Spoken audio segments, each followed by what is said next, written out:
అందరికీ నమస్తే.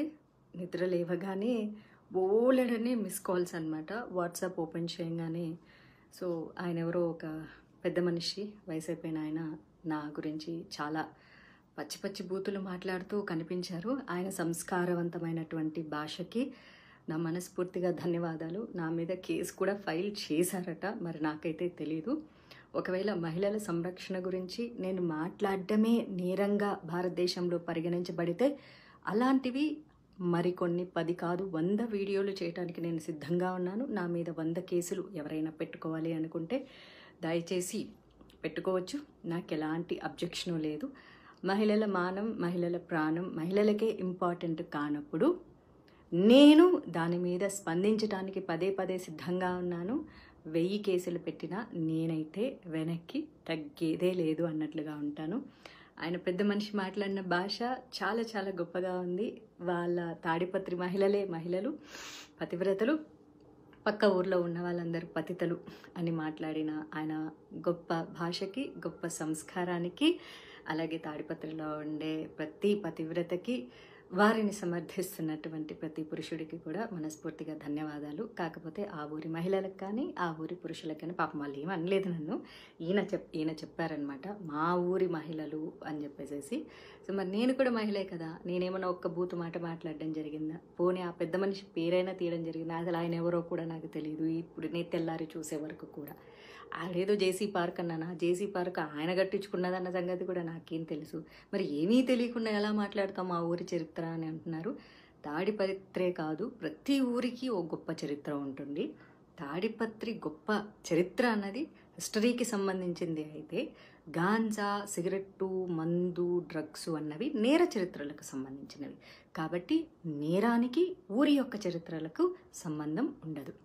అలాగే తాడిపత్రి నుంచి ఎంతమంది ఇన్ఫ్లుయెన్సర్స్ ఇన్స్టాగ్రామ్లో ఉన్నారు. Instagram influencers are nothing but cinema actors.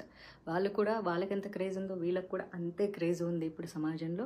మరి తెర మీద కనిపించే వాళ్ళందరూ ప్రాస్టిట్యూట్లు అని ఆయన అన్నారు. కాబట్టి దయచేసి తాడిపత్రి నుంచి ఎవరెవరైతే తెర మీద కనిపిస్తున్నారో, భవిష్యత్తులో సినిమా రంగంలోకి రావాలనుకుంటున్నారో, అమ్మ దయచేసి మీ అందరికీ రిక్వెస్ట్ చేస్తాను, ఎవరు రావద్దు. సినిమా ఇండస్ట్రీలో కేవలం ప్రాస్టిట్యూట్లు మాత్రమే ఉంటారు. మీ జేసీ ప్రభాకర్ రెడ్డి గారు చెప్పినట్లు తెర మీద కనిపించే మహిళలందరూ క్యారెక్టర్లెస్గా ఉంటారు, చాలా చాలా తప్పుగా ఉంటారు, గబ్బు గలీజ్ పనులు చేస్తుంటారు. కాబట్టి తాడిపత్రిలో ఉన్న వాళ్ళ మహిళలందరూ కూడా పతివ్రతలు. కాబట్టి దయచేసి ఎవ్వరూ కూడా తెర మీద కనిపించొద్దు.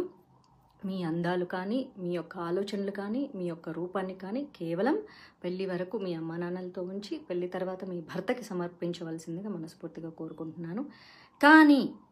కానీ తాడిపత్రిలో ఉండే మహిళలకు స్వేచ్ఛ కావాలి. డీజే కొట్టుకోవాలి, 1 o'clock వరకు డాన్సులు చేయాలి, స్వతంత్రం కావాలి, అన్నీ కావాలి. ఏదైనా సరే ఆ ఊర్లోనే జరగాలి. కాబట్టి ఆ ఊరి వరకే ఉంచుకోండి. దయచేసి ఎవరెవరైతే భవిష్యత్తులో తాడిపత్రి నుంచి సినిమా ఇండస్ట్రీలోకి రావాలనుకుంటున్నారో, ఐఎమ్ రిపీటింగ్, భవిష్యత్తులో ఎవరెవరైతే అమ్మాయిల సినిమా రంగంలోకి రావాలనుకుంటున్నారో, ఇన్స్టాగ్రామ్ ఇన్ఫ్లుయెన్సర్గా ఉండాలి అనుకుంటున్నారో, లేకపోతే సీరియల్ యాక్టర్లు అవ్వాలనుకుంటున్నారో, మోడలింగ్ అవ్వాలనుకుంటున్నారో, దయచేసి రావద్దమ్మా. సినిమా ఇండస్ట్రీలో ఉండేవాళ్ళు ప్రాస్టిట్యూట్స్. కాబట్టి తెర మీద కనిపించేటటువంటి అంశాన్ని మీరు వెనక్కి తీసుకొని తాడిపత్రిలో పవిత్రంగా బతకాలని చెప్పేసి తాడిపత్రి మహిళలకి, వారి యొక్క అన్నదమ్ములకి, తల్లిదండ్రులకి, భర్తలకి, బాయ్ ఫ్రెండ్స్కి అందరికీ నా మనవి, జేసీ గారి మాట వినండి. తెర మీదకి ఎవ్వరూ మహిళలు కనిపించవద్దు. మీరు ఏ పార్టీలు చేసుకున్నా, ఏ డీజేలు కొట్టుకున్నా, ఏ అర్ధరాత్రి వరకు ఎగిరినా, ఏ స్వతంత్రాన్నైనా సరే తాడిపత్రిలో మాత్రమే చేసుకోండి. మీరు ఎప్పటికీ పతివ్రతల్లాగా ఉండాలని. బయట ఊర్లలో ఉండేవాళ్ళు ఎవరు పతివ్రతలు కాదు, పతితలు అని చెప్పేసి, అందులోనూ సినిమా ఇండస్ట్రీలో ఉండేవాళ్ళు ప్రాస్టిట్యూట్లు. కాబట్టి నేను సినిమా ఇండస్ట్రీలో ఉన్నానే, ఆయన అలాంటి పదజాలాన్ని ఉపయోగించారు.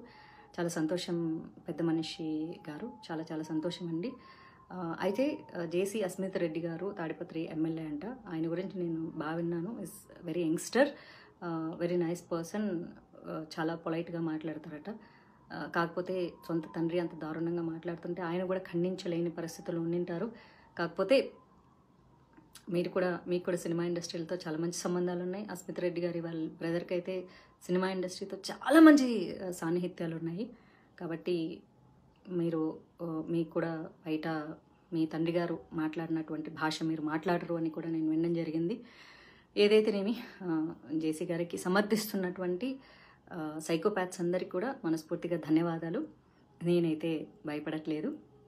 భయం అంటే ఏంటో కూడా నాకు తెలియదు. ఎందుకంటే పుట్టడం సహజం, మరణించడం కూడా సహజం. మధ్యలో జరిగేవన్నీ మన కర్మల్ని బేస్ చేసుకునే ఉంటాయి. కాబట్టి నన్ను మీరు కిడ్నాప్ చేయాలనుకుంటే చేసుకోవచ్చు, లేకపోతే మీరు చెప్పినటువంటిది ఏదైనా మర్డర్ చేస్తారంటే కూడా చేసుకోవచ్చు. ఎందుకంటే నా తలరాతలో ఏం రాసి ఉంటే అది జరుగుతుంది తప్ప నా తలరాతలో రాయింది ఏది జరగదు. ఒక కృష్ణ ప్రేమికురాలుగా చెప్తున్నాను, నేను రాజ్యాంగబద్ధంగా చాలా చక్కగా మాట్లాడాను. మహిళల స్వేచ్ఛ గురించి, స్వతంత్రం గురించి, సేఫ్టీ గురించి మళ్ళీ మళ్ళీ మాట్లాడుతూనే ఉంటాను. జేసీ ప్రభాకర్ రెడ్డి గారు అయితే చాలా చక్కగా మహిళలకు స్వేచ్ఛ కావాలి, స్వతంత్రం కావాలి, మహిళలు ఇంట్లో కూర్చోకూడదు అని చెప్పి ఒక మహిళనైనా నన్ను అమ్మ నా బూతులు తిట్టడం జరిగింది. పాముకి 2 నాలుకలు ఉంటాయి, మనిషికి ఒళ్ళంతా విషం ఉంటుంది. ఆ విషముతో కూడినటువంటి పాము నాలుకలా మాట్లాడినటువంటి మీ యొక్క వయసుకి కూడా నాకు మర్యాద ఇవ్వాలని ఉన్నా సరే మీ భాషకి మర్యాద ఇవ్వలేక, ఇక ఎలాగూ వయసు అయిపోయింది కాబట్టి మిమ్మల్ని అనుసరించి మీరు మాట్లాడేవి చేదు మాటలు నచ్చే ఎంతోమంది సైకోపాత్స్లు ఉంటారు. కాబట్టి మీ అందరికీ నా పాదాభివందనాలు. మీ యొక్క గొప్ప సంస్కారానికి నేనైతే తలదించేది లేదు. Madhavilatha Pasupuleti. Karma will be back. I stay with good karma. You are going in a wrong way. కాబట్టి మీ కర్మలకు మీరే బాధ్యులు తప్ప నేను కాదు. ఒకవేళ భగవంతుడు నాకు ఆ కష్టాలు మీ వల్లే రాసి పెట్టి ఉంటే అది కూడా నా కర్మలో భాగం అనుకుంటాను తప్ప నేను తప్పు చేశానని ఒప్పుకోను. రాజ్యాంగబద్ధంగా చాలా సక్రమంగా మాట్లాడాను. మీరు రాజ్యాంగాన్ని తప్పి నీతి తక్కువ మాటలు మాట్లాడారు. కాబట్టి మీ యొక్క కుసంస్కారానికి ఈ వయసులో మీరు సిగ్గుపడాలి.